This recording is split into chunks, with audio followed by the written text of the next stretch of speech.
আগামী 5ই আগস্ট জাতীয় নির্বাচনের তারিখ নির্ধারণ নিয়ে রাজনীতিতে উত্তাপ ছড়াচ্ছে। বিএনপির এই প্রস্তাব ঐতিহাসিক গণ অভ্যুত্থানের স্মৃতিকে পুনরুজ্জীবিত করার আহ্বান জানাচ্ছে। তবে সরকারের প্রস্তুতি ও নির্বাচন কমিশনের পরিকল্পনা কি এই তারিখের পক্ষে? বিস্তারিত ডেস্ক রিপোর্টে। বিগত বিজয় দিবসে অন্তর্বর্তী সরকারের প্রধান উপদেষ্টা যখন ত্রয়োদশ জাতীয় সংসদ নির্বাচনের সম্ভাব্য সময় নিয়ে ইঙ্গিত দেন, তখন থেকেই বিএনপি এবং তাদের সমমনা দলগুলো নির্বাচন ত্বরান্বিত করার দাবি জানিয়ে আসছে।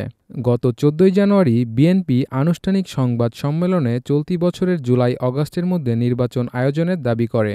এরই ধারাবাহিকতায় বিএনপির স্থায়ী কমিটির সদস্য সালাউদ্দিন আহমেদ রাজধানীর এক আলোচনায় আগামী 5ই আগস্ট নির্বাচন আয়োজনের প্রস্তাব দেন।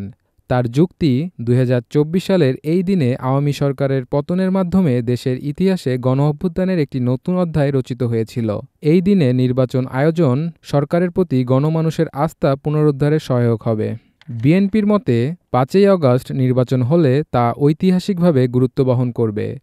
তাদের শরিকরাও এই প্রস্তাবে সমর্থন দিয়েছেন। তারা মনে করেন, অন্তর্বর্তী সরকার এই তারিখে নির্বাচন দিলে একটি গুরুত্বপূর্ণ বার্তা যাবে। এদিকে নির্বাচন কমিশন এবং অন্তর্বর্তী সরকারের প্রস্তুতি নিয়ে বিশ্লেষকরা বলছেন, তারা এই তারিখে নির্বাচন আয়োজনের জন্য যথেষ্ট প্রস্তুত নন। সরকারের তরফ থেকে আরও সময় নেওয়ার প্রবণতা লক্ষ্য করা যাচ্ছে। 5ই আগস্ট ছাত্র জনতার যুগপৎ আন্দোলন তৎকালীন সরকারের পতন ঘটিয়েছিল।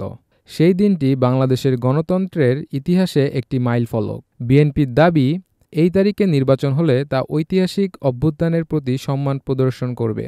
5ই আগস্ট নির্বাচন আয়োজনের প্রস্তাব রাজনীতির ময়দানে উত্তাপ বাড়িয়েছে। তবে এই প্রস্তাব বাস্তবায়িত হবে কিনা তা এখনও অনিশ্চিত। সরকারের সামর্থ্য ও ইসির প্রস্তুতির সঙ্গে ঐতিহাসিক পটভূমির মেলবন্ধন ঘটবে কিনা সেটাই দেখার বিষয়।